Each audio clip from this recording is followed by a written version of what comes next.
Компания IMEI-коду не имеет своего физического офиса где-либо в городе, но есть у нее юридический адрес, находится он в Бишкеке на улице Барпы Алыкулова 5D.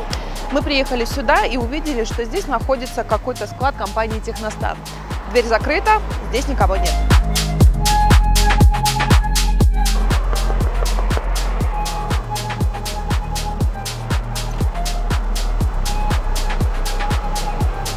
Судя по всему, здесь давно никого не было.